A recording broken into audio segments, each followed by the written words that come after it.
One of the most common questions that I get is, hey, Scott, are the trades recession proof? Is heating and air recession proof? Is plumbing recession proof? Is roofing recession proof?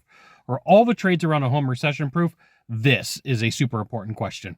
I'm Scott Sylvan Bell. I'm coming to you live for HVAC Technician Sales Secrets on a perfect day to talk about sales and a perfect day to talk about you. So first and foremost, if you're thinking about getting into the trades, no matter what they may be, don't let the name of my channel confuse you or fool you or make you go, hey, look, I only was looking to do plumbing and I don't want to do heating and air. I have been around the in-home services since the early 2000s, 2001. And, you know, I've been through a lot of different ups and downs in the economy. I've seen a lot of good happen. I've seen a lot of bad happen.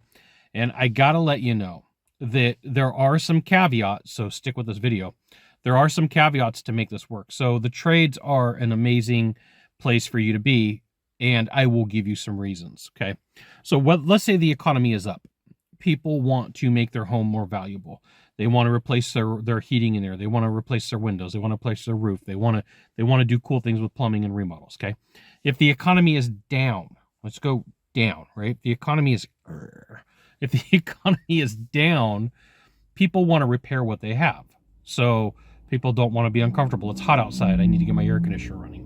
It's cold outside. I need to get my furnace running. I go to flush my toilet. It doesn't work. And so this is important. There's a couple of caveats here. And the first one is you. It's going to be you.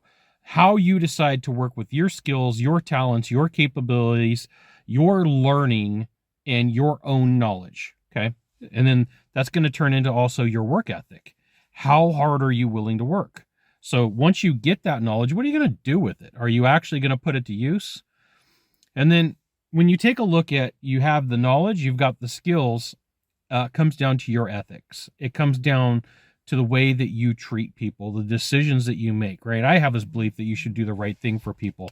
I have this belief that if you do the wrong thing for people, the market will find out and end up burning you out, which is not ever a good position for you to be in, right? So you've got skills and talents, you've got your wherewithal of what you want to do, and then you've got your ethics, you know, and then when you take a look at it, there's things that you have to know about the company. But before we get into that, you should join HVACTechSecrets.com. I'll give you the goods, not in the Facebook group, not in the YouTube channel, which means private coaching, private training, discounted coaching, discounted training. You'll love it.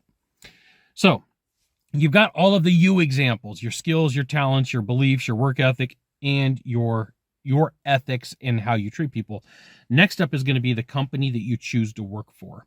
You know, your work history will matter.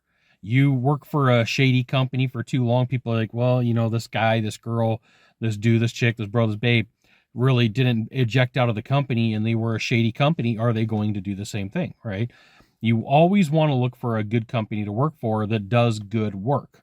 And doing good work is super important because in this day and age, reviews are everywhere. You can find reviews on so many different places, on so many different companies. But you want to work for a company that's got good reviews and does good work because you're tying your name and your association to this. And if it does bad work in a down economy, they lose business. And then they start looking like, who are we going to get rid of? Who are the people that really shouldn't be working here? Who are the people that we got to let go of? And, you know, at the end of the day, there's going to be people who are your ideal client and they just can't do business with you because what ends up happening is people look around, they're like, I don't want to do business with this.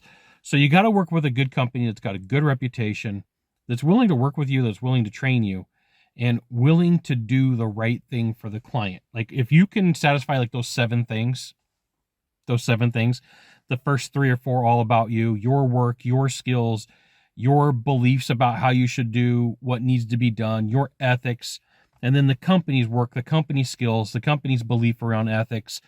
All those things matter to add up to work to your favor. There you go. You got one of 3 things to do from here, just one of 3. Find the subscribe button, click on it, and every time I send out a video, you'll get an update. If this is social media, you could hit follow. And then last of all, you can share this video with a friend. Just want to let you know I appreciate you. We'll see you soon. Thanks for watching.